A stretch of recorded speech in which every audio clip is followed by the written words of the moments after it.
د پښتو ادب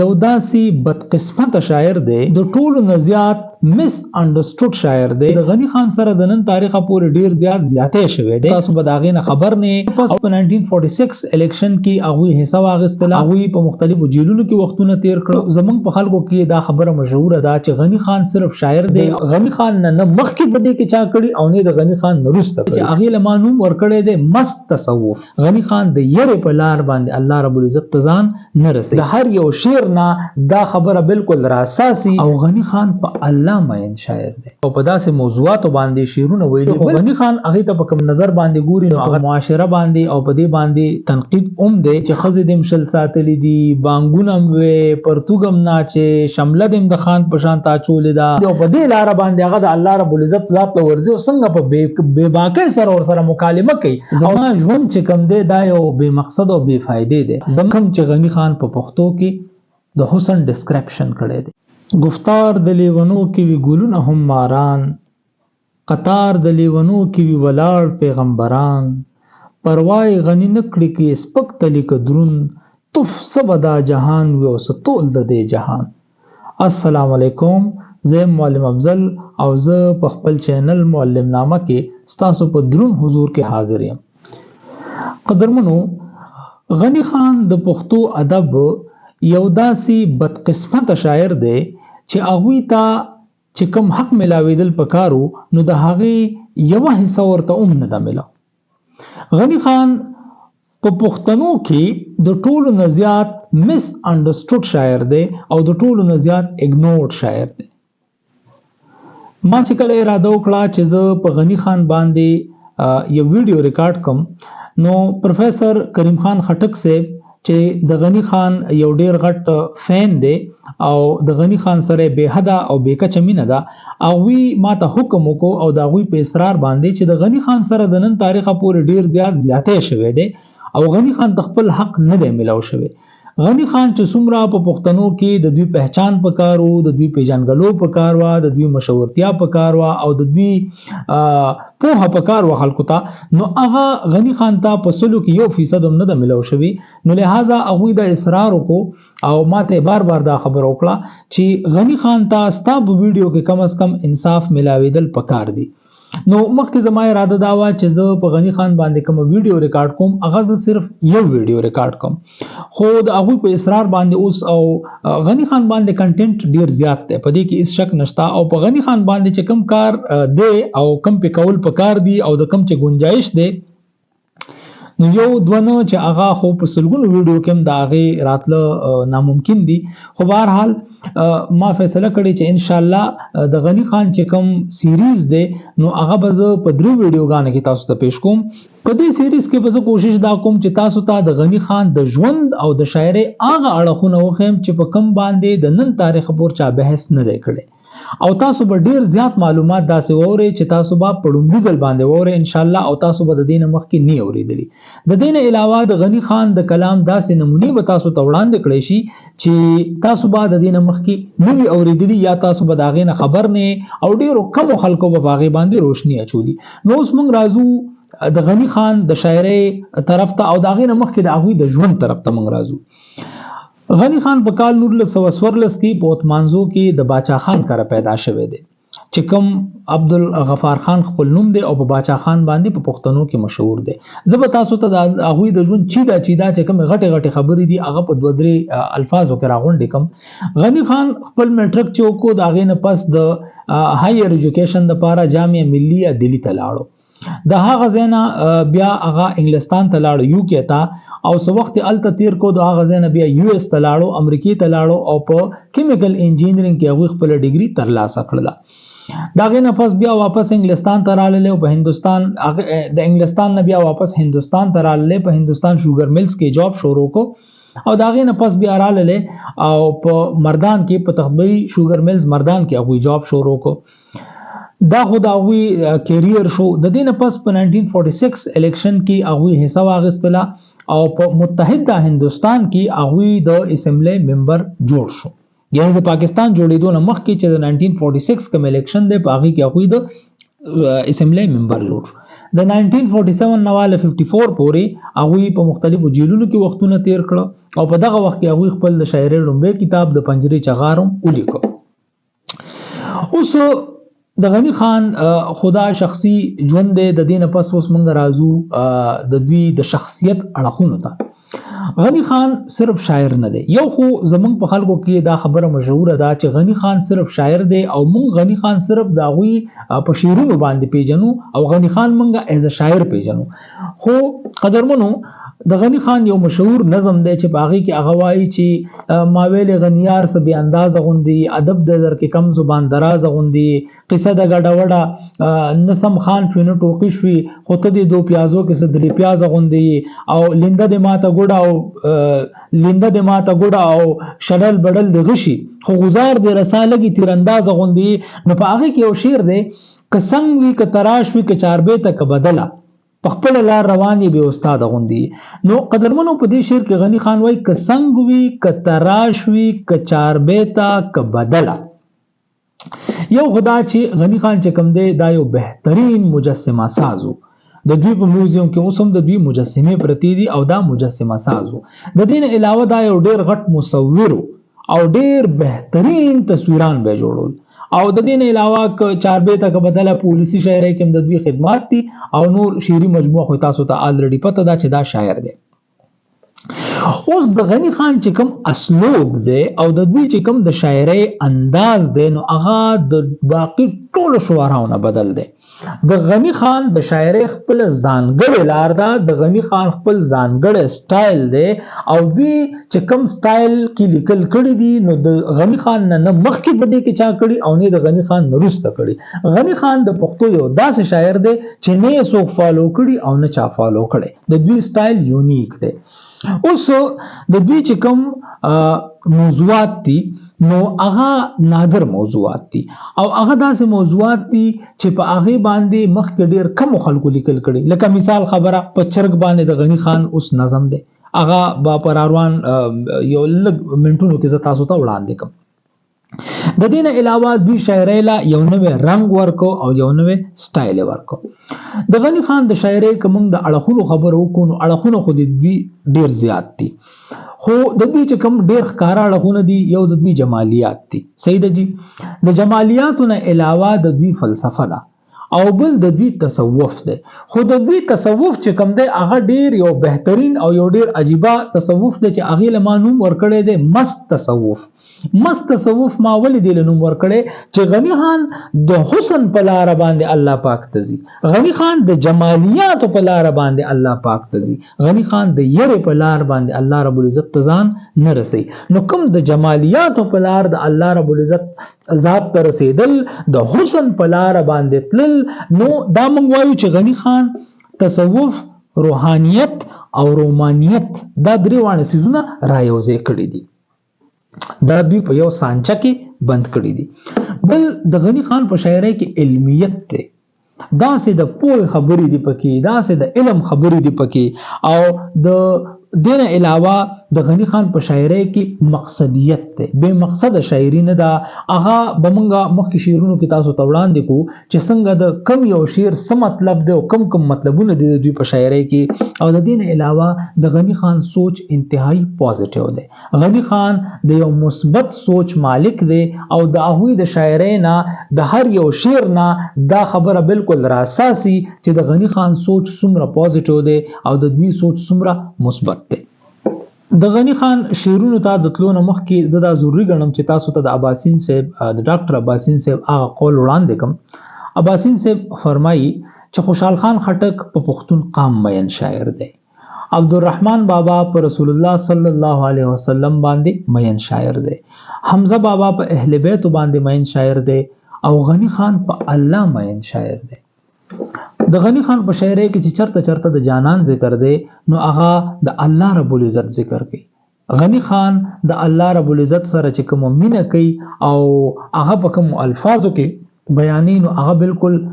یو نوې د هغه سټایل دی او نوې د هغه طرز دی. هغه موږ تاسو ته وړاندې کوو. موږ راځو او د غنی خان چې کوم د جمالیاتو شعرونه دي او کوم د دوی د حسن شعرونه دي او د هغه حسن په لار چې دا څنګه الله رب العزت تزي نو هغه شعرونه اوس موږ تاسو مخې ته وړاندې کوو. قدرمنو اول ما تاسو ته وویل چې غنی خان په داسې موضوعاتو باندې بحث کړي او په داسې موضوعاتو باندې شعرونه ویلي. بل دی کې یو بل خبره ده چې د غنی خان چې کوم مشاهده ده هغه انتهایی تیزه ده. یو عام سیز دی هغه ته زوم ګورم توم ګوري، خو غنی خان هغه ته په کوم نظر باندې ګوري نو هغه تاسو ملاحظه کړئ. غنی خان یو نظم لیکلی په چرګ باندې او په هغه کې هغه وایي چې خوراک کوي د سپي او مسالې د ملایانو، بانګونه د بلال او لنګوټې د چنګړیانو، پرتوک د یار نشتا او شمله لکه د خان، شل خزي د ساتلی او سحر وای اذان، نو په جنگ کې بهادر او مستانه لکه چنگیز او په مینه کې بے شرم بے پروا لکه انګریز. اوس دا کوم خبرې چې کړي دی غنی خان په دې نظم چرګ کې، نو هغه زما ستا په مشاهده کې هم دي چې پرتوک د یار نشتا او شمله اوچته شمله نیغه د خان. صحیح ده. خوراک کوي د سپي او مسالې د ملایانو او بانګونه د بلال او لنګوټې د چنګړیانو. ګور چرګ کې دا خصوصیت موتعینو چې د چرګ په سر باندې یو ورکوټه شانته تاج لګېدلی د سور رنګ. صحیح ده. او د دې نه علاوه چرګ خو ظاهره خبره ده چې پرتوک ناچي، ټیک ده، او شل خزې د ساتلی دي. صحیح ده. او سحر وای اذان. نو په دې کې په دې نظم کې خو یو په معاشره باندې او په دې باندې تنقید هم دی، او بل د چرګ چې کوم خصوصیات بیان کړي دي چې خزې دم شل ساتلی دي، بانګونم وې، پرتوګم ناچې، شمله دم د خان په شان تاچولې ده، او بهادر مې د چرګانو جنگ خو به تاسو لیدلی دا خو د پښتنو ماشاءالله چې کوم معاشرتي برایان دي نو باغې کې د ټولو نه غټه قولنګي چرګان جنگول چې اکثر ز دوستانو ته تذکره کومه نو به تاسو ملاحظه کړئ. او دغه شانته په مینه کې بے شرمه بے پروا لکه انګریز. د دې نظم نه یو خو د غنی خان د اسلوب پته لګي چې کوم موضوعات د شاعرۍ ته راوړي دا د دنه مخکینو، دویم د دوی د ژورې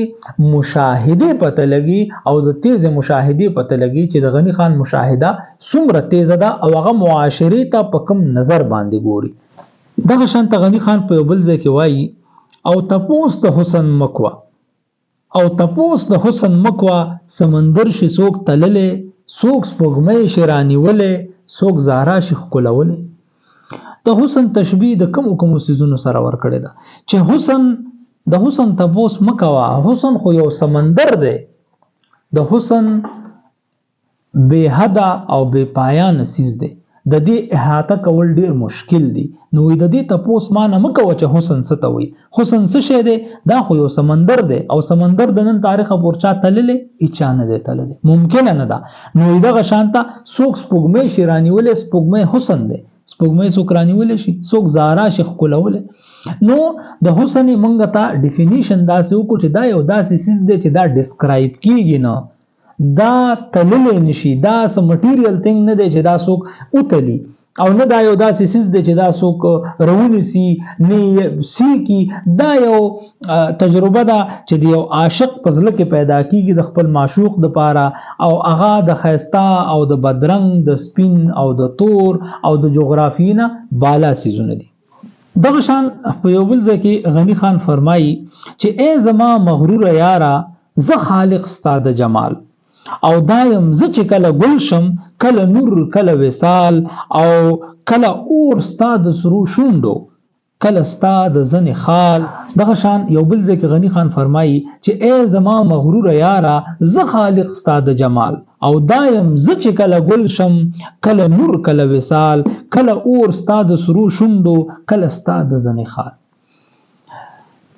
ګوره حسن چې کوم دی دا ویلې شي کنه چې حسن همیشه د لیدونکو په سترګو کې. صحیح ده. غنی خان وایي چې زما د محبوب چې کوم حسن دی نو هغه ټول زما د وجه دی. زما محبوب چې هغه کې چې څومره حسن پټ دی پوشیده دی پکې د هغه رخکارون کې څوک دی هغه زما وی اے زما مغرور یارا، زما یارا ته بخپل حسن باندې مغرور، خو استاد حسن خالق او استاد جمال خالق هغه زما، او دا یم ز چې کله گل شم کله نور کله وصال، او کله اور استاد سرو شوندو. یعنی استاد حسن چې کوم دې کزنو منو د دې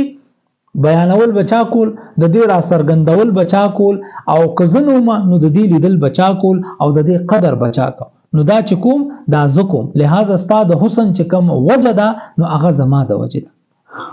او دغه شانته په یو بل ډیر خسته شعر کې غنی خان د خپل محبوب سره او د خپل جانان ته څنګه مخاطب دی دا وره وي پزړه کې مې پټ پروت یو تصویر دی د جانان او داسې حسن عجیب دی چې نه کیږي بیان او د هر چا د سترګو پټ دی خو ښکاریږي هر زمان قدرمنو دا څوک دی دا ماتم پته ده او دا تاتم پته ده د غنی خان جانان څوک دی د غنی خان جانان الله رب العزت دی په دې ځل کې مې پټ پروت یو تصویر دی د جانان او داسې حسن عجیب دی چې نه کیږي بیان او د الله رب العزت ذات د هر چا د سترګو پوشیده ده هیڅ چاته هم نخکاری خو کو ګورې نو په هر څه کې ښکاری ځکه خوشحال خان خټک وی کنه چې په هر څه کې ننداره د هغه مخ کړم چې د ډېرې پیدای نه ناپدید شو او دغه شانته په یو بل ځای کې غنی خان داسې وایي چې ته د نور سمندرونه زه د خاورې یو ذره دا زما او ستا به څنګه شي دوستي او یارانه او تور شپه کې تش صحرا کې زه جانان جانان کومه نه دلبر نه خبر شتا نه قدم نه نخانه همغه مضمون دی چې د دې مخ کې شعر کې مونږ بیان کو چې ته د نور سمندرونه زه د خاورې یو ذره دا زما او ستا به څنګه شي دوستي او یارانه یعنی د الله رب العزت ته مخاطب دی او دا د غنی خان خو جمالیات هم دی او په دې لار باندې هغه د الله رب العزت ذات له ورزي او څنګه په بے باکۍ سره ور سره مکالمه کوي او څنګه په بے باکۍ سره ور سره خبرې کوي چې ته د نور نه پیدا او زه د خاور نه پیدا کړم او زه غواړم تاسو سره دوستي نو دا دوستي به څنګه کیږي دا ډیره مشکله شوه صحیح ده او تور شپه کې تر صحرا کې زه جانان جانان کومه نه دلبر نه خبر شتا نه قدم نه نشانه چې زه په یو داسې سیس په تلاش کې ما چې هغه نه په نظر راځي نه هغه شته خو زه د هغه په محبت کې لیونی یم او زه د هغه په مینه کې دومره پاگل یم چې په صحرا کې او په تور شپه کې ګرځم او هغه له زه اوازونه ورکوم چې ای جانانه ته چرته او دغه شان غنی خان په یو بل ځای کې د حسن بیان څه داسې کوي چې هغه د سپوږمۍ د ونو سکو کې مسکی شوله او پاسې ګلالیه اوس د باغ د ګرځېدو دی وخت او لاړ ساقي بوډا شو خیام هم د برم پریوتو او ای د مستۍ جامه دغه ستا د ماتېدو دی وخت او مګوره آینه کې لیلا هسې به دې وجړی لاړه چې ځواني شي بیا هر وخت د جړېدو دی وخت لاړه چې ځواني شي بیا هر وخت د جړېدو دی وخت قدرمنو په دې کې هم د حسن بیان داسې دی چې هغه د سپوږمۍ د ونو سکو کې مسکی شوله پاسې ګلالیه دغه اوس د باغ د ګرځېدو دی وخت یعنی د باغ د ګرځېدو وخت کم یو دی هغه دا دی چې کله سپوږمۍ د څوارلسمې سپوږمۍ او هغه د ونو د سر له بالکل راشي او خپل حسن پوره راښکاره کي او د عاشق سره خپل معشوق موجود دي او په دغه ټیم کې دوی په باغ کې ګرځي نو دغه ګرځېدو مزه دوباله شي او لاړ ساقي بوډا شو خیام هم د برمه پریوتو ای د مستۍ جامه د غستا د ماتېدو دی وخت چې اوس نه د سکلو توان پاتې شو او نه چې بچاره ته راکول او په جام کې براته چا شراب رسول نه د اغزوانی پاتې شو نو ای جامه اوس تام څه فایده نشته یعنی زه په ما باندې براله کمزوري اوس زما ژوند چې کم دی دا یو بے مقصد او بے فائدې دی زما اوس د فنا وخت رانږدې دی او دا زما فنا چې کم دا د الله رب العزت د وصال طرف ته ما بوزي او مګوره آینه کې لیلا هسې بدی وجړی تیره چې ځواني شي بیا هر وخت جړېدو دی وخت ظاهره خبره ده چې ځواني چې کله لاړه شي او انسان کمزور شي نو بیا هغه وي چې مان د دنیا د هر دولت واغستل شي خو ماته دي ځواني خپل واپس شي ځکه چې بیا په هیڅ کې مزه پاتې نشي پر روانو شیرونو کې موږ دا وایو چې څنګه غنی خان وایي چې ځواني لاړه شي نو بیا نه د خپل محبوب سره ملاقات مزه کوي نه بیا په حسن کې د هغه دلچسپي پاتې شي عبادت کول هغه ته مشکل شي نو ځواني دا یو نعمت ده او قدرمنو په اخیره کې به تاسو ته د غنی خان هغه نظم وایم کم چې د اغوی د جمالیاتو او د اغوی د حسن یو شاهکار دی هغه دا دی چې د سیند د سپینو شګو نه مې جوړ کو یو محل د ټول خرګي جهان ته حیران حیران قتل او قالین مې پکې خور کړو د سرو پاڼو د ګلاب او اوچت دیوالونه د سازونو د رباب بیا رنگ مې ورلور ک د خوبونو د شباب هر ګل مې ورلرا وست مالیار مې ک بلبل د سیند د سپینو شګونه مې جوړ ک یو محل د ټول خرګي جهان ته حیران حیران قتل. په درمنو غنی خان آغا نابغه ده، غنی خان آغا صانع ده، غنی خان آغا کاریگر ده، د دنیا یو جادوگر د سیند د شګونه یو خخته نشي جوړولی او غنی خان آغا کاریگر دی چې هغه د سیند د شګونه پوره محل جوړي او بیا محل څنګه جوړي؟ محل داسې محل جوړي چې په هغه کې کم قالین پروت دی نو هغه پکې د ګلاب د سرو پاڼو دی او د هغه محل چې کم دیوالونه دي نو هغه د رباب د سازونو نه جوړ شوي دي او د هغه محل چې کم رنگونه دي نو هغه ورله د ځوانۍ نه ورکړی شوي دي او د هغه محل چې کوم ساتون کې دی هغه څوک دی؟ هغه بلبل دی. غنی خان د حسن بیان داسې کوي د اردو د انګریزي په یو ژبه کې د حسن داسې ډسکرپشن نشته کوم چې غنی خان په پښتو کې د حسن ډسکرپشن کړی دی. امید لرم چې دا شعرونه او دا ویډیو بس تاسو خوښ شوي. که دا تاسو خوښ شوي زموږ دا ویډیو لایک کړئ او په کمنټ کې مونږ ته تاسو خپل رائے هم د غنی خان په باره کې راکړئ او دا چینل سبسکرایب کړئ او د نور خلکو سره هم شیر کړئ. ډیره مننه. د الله پامان.